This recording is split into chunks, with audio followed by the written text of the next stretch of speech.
Samantala, aprobado na ng House Committee on Ways and Means ang panukalang isama sa income tax exemption ang mga kumikita ng hindi hihigit sa 350,000 pesos kada taon mula sa kasalukuyang 250,000 pesos. Isa yan sa mga panawagan ni Pangulong Bongbong Marcos sa Kongreso sa kanyang SONA. At kaugnay po niyan ay kausapin natin si House Ways and Means Committee Chairperson Marikina Representative Miro Kimbo. Magandang umaga po at welcome sa Balitang Hali, sir. Magandang umaga, Connie, sa inyong mga taga-panood po. Para ho sa kaalaman ng ating mga manonood, gaano ho ba karaming manggagawa ang makikinabang kapag itinaas na nga po sa 350,000 pesos yung threshold ng income tax exemption? Sa estimate natin immediately ay merong 1.3 million Filipino workers na ito salaried workers na hindi na magbabayad ng tax na ngayon ay nagbabayad ng tax. Pangalawa ay meron tayong lagpas 1 milyon na mga new entrants sa ating labor force na hindi na rin magbabayad dahil exempted na rin po yung bagong papasukan nilang trabaho. Okay. Pero sabi nga nila kahit na lumaki daw yung kanilang take-home pay, parang hindi naman daw sasapat pa rin doon sa mga manggagawa yung kanilang maiuuwi dahil sa tumaas na rin po yung ibang bilihin. Ano ho ang inyong comment on that? Well, tama ho yun. In fact, ito ay isang recognition na because of inflation, sa pagtaas ng presyo, ay kailangan talaga i-adjust natin ito para hindi dapat mabuwisan yung hindi dapat mabuwisan. So, ang nangyari kasi is, noong 2018, 250,000 yan under the old train law. So, kinumpute na lang natin yan, tiningnan natin, ano ba ang halaga ng 250,000 noong 2018, ano na siya today? So today, ito ay halos 350,000. So parang nire-restore natin yung kanilang tax exemption based on their original salary noong 2018. So kung ikaw ay nakikinabang noon ng tax exemption, ngayon ay makaka-tax exemption ka pa rin. Okay, pero saan ho naman babawiin ng ating gobyerno kung mawawala itong kita kapag tinaasan na po yung income tax exemption? May halos 70 billion ang mawawala dito pagdating sa tax relief na ibinibigay natin. Pero unang-una is nanggagaling sa mabigat na paniwala that yung pera mas mabuti ng imbis na kunin ng gobyerno at gamitin para sa mga programang kapaki-pakinabang sa taong bayan, tinitingnan ng Pangulo na masyado matagal yan bago maging mapakinabangan ng tao. Na umabot at 3-4 na taon from the time taxes are collected. So ito, sabi niya, is imbis na kolektahin, ibigay na sa kanila yan para sila magdesisyon kung saan nila gagamitin yan.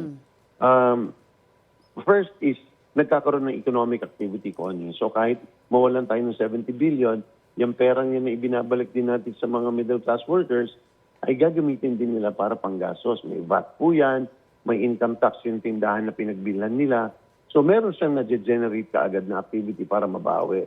Pangalawa po is meron din tayong panggagalingan na napapanahon na rin. So parang 2 birds with 1 stone, yung ating mga programang pangkalusugan na kailangan din po natin masuportan through sin taxes. Particular po yung sa tabako o sigarilyo at vape.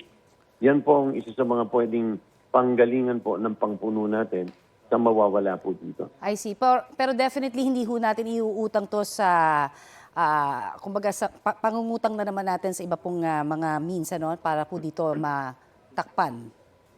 Hindi po pwede. Bawal po kasi makaka-apekto naman po yan ng fiscal space at saka ng deficit natin kung gagamitin natin o ipang-uutang pa natin para mapunuan ito. So there's a way to fill it up. And isingit ko lamang po kasi sabi rin po ng ilan mga panawagan sana ay maging open kayo po para doon sa panawagan naman na imbes na 350,000 ang ibababas o maibibigay po ngayon, sana iakyat daw sa 500,000 naman ang income tax exemption. Ano ho ang tingin ninyo? Mangyayari ho ba yon? Maybe not now, but maaari bang pag-aralan pa ho ninyo yan? Oo, pinag-aaralan naman po natin. Ang nakikita lang po natin is yung above 350,000, particular po yung 350 to 800,000, ay generally ito po, hindi na ganoon sila karaming mga tao, pero malaki po ang ating nakukolekta po dyan na buwis. So medyo magbakoko na lang po tayo dyan kung ano ang advantageous para sa atin. Pero higit pa doon is balak din natin ilagay sa batas na talagang yung halos automatic, every 5 years, ina-adjust na rin po natin based on inflation kung sino magiging tax exempt para hindi na babalik sa Kongreso para humingi uli ng pagtataas ng tax exemption dahil sa pagtaas ng presyo ng bilihin o yung pagkawala ng value ng kanilang sweldo. Ito po yung magiging automatic para po pagdating ng panahon.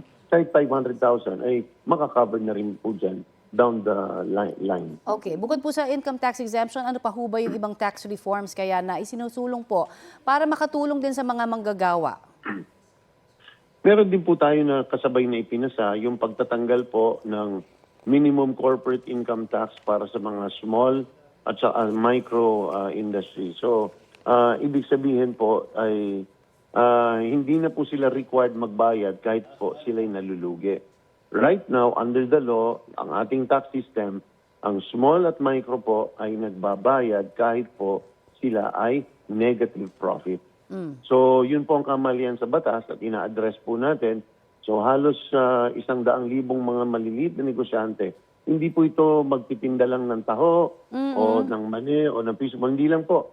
Pati po yung may mga maliliit na mga cafe na may 8 hanggang 10 upuan, pasok po sila dito. Kasi nakikita po natin sa maraming itong small businesses, sa unang 2-3 taon talaga ay lugi. At kumikitan lang yan sa pang-4, pang-5 at tuloy-tuloy na po. So gusto nating alisin na po itong batas na nagbabayad sila kahit wala po silang net profit. At posible ho bang maisabatas itong pagtataas sa income tax exemption threshold bago po matapos ang 2026, sir? Hindi lang po posible pero dapat kasi kailangan po ito maging effective January 1 dahil yan po ang pinaka maayos sa pamamaraan ng pag-i-implement ng taxes. Dahil magsisimula po tayo January 1 bilang fiscal year, kung magsimula po tayo sa gitna ng taon, masyado po administratively, it will be a nightmare. So we really have to finish it so that it can be effective January 1 of 2027. Alright, marami pong salamat sa inyo pong update at oras na ibinahagi naman sa amin dito sa Balitang Hali, sir. Thank you. Maraming salamat po. Yan po naman si House and Ways Committee Chairperson Representative Miro Kimbo.